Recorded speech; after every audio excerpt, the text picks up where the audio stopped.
Now, as far as the interior goes, there's a lot of plastic. That's for sure. It's not quite up to par with a modern car interior. Go figure, it's from 2008. But being me, who daily drives pretty much during the summer a 350Z, plastics in an interior don't bother me. But what I'm here to do is to drive it. Now, these seats, they're actually really comfortable, but they don't hold you in the best.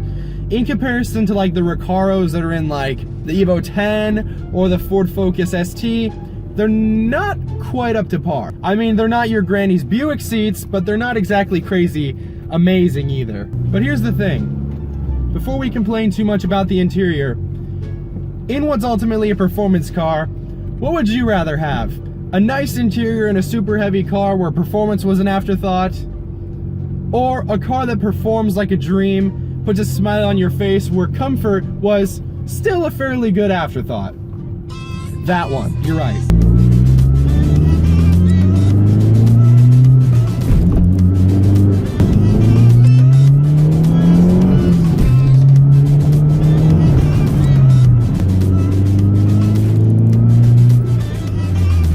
This thing sticks around corners. I gotta say, I'm very impressed with the handling. Once you get into the corner, and once you kind of know what the car's gonna do, it's a lot easier to gain confidence in what it's doing. I gotta say, super quick steering. It's on par, probably quicker than the steering in my 350Z, and I'm very impressed. I actually really like the way that this thing sounds.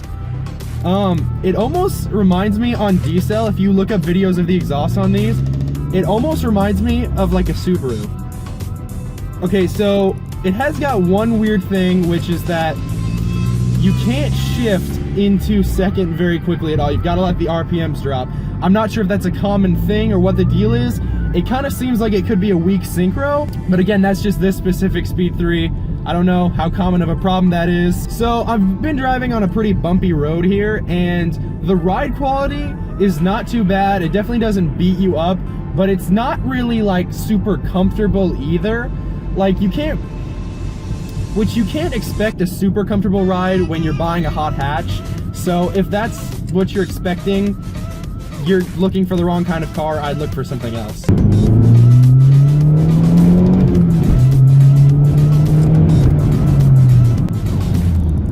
This thing is a lot of fun. I have to say, in a straight line, I don't think it's quite as quick as the ST is. Now, it's just because the ST has a lot, I wouldn't say it has a lot more usable power, because this has plenty of usable power, trust me on that. But the ST just has all that low end torque, and I think it kind of can make it feel faster at first, but I love the power band of this a lot more in advance. I am really liking this thing much more than I ever expected that I would. So I've been driving this thing pretty much the entire day before I even started this video, and I can honestly tell you that if you're looking to get into cars and you have a little bit of money and you want a cool hot hatch, or you're just looking for a cool hot hatch, I would absolutely recommend this. And why would I say that I recommend this for someone who's getting into cars? Well, if you've never driven manual before, this is a really easy car to learn on. It doesn't have a very heavy clutch.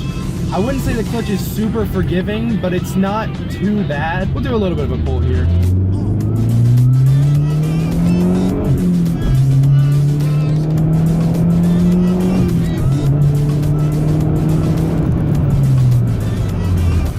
This thing is no slouch. That is really good. The power band is just so much more dramatic than it is in the ST. It's not just bang, okay, there's all your power right there, now it's just gonna drop off.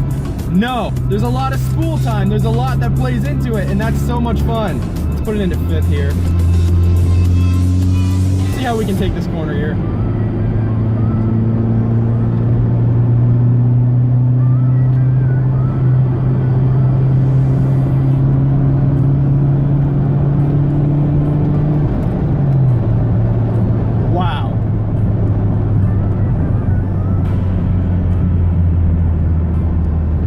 I don't think it's quite as confidence inspiring in the corners, but considering the tires that are on this compared to the tires that come on the Focus STs, and the fact that this is much cheaper and quite a bit older, being the first generation than the Focus STs, the gap between them is not a million miles apart.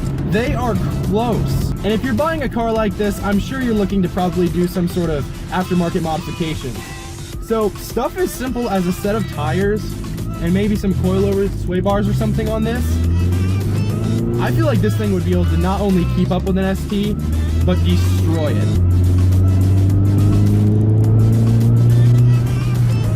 That blow-off valve makes me so happy. I need a turbo in my life.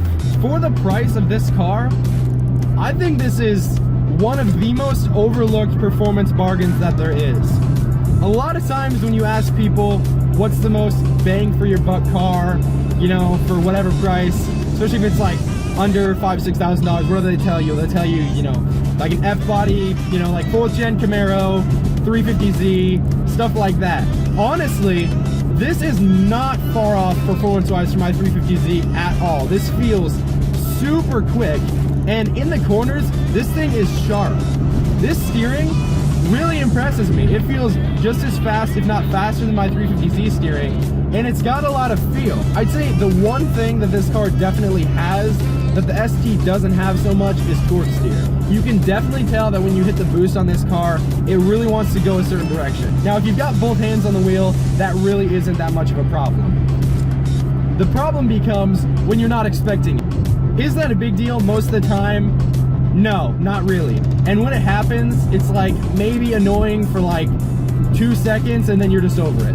For the price that you pay for one of these, I cannot believe that they're so overlooked. Now, I've always liked Mazda, but I do think that a lot of people underrate how good they are at just making cars.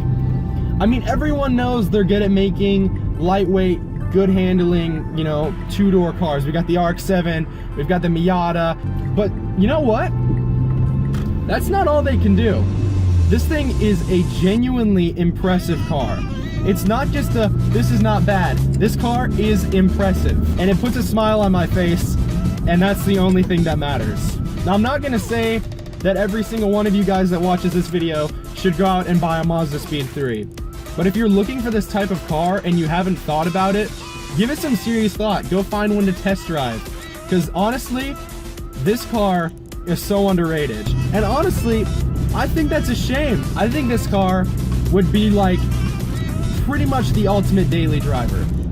It's black, it's a hatchback, it blends in for the most part. It's not gonna offend people, it's not gonna get you pulled over all the time. But also, to the people that know, they're gonna get it. Sure, there's nothing outstandingly spectacular about how it looks, but there's nothing wrong with it either. The biggest thing is, this car makes me smile.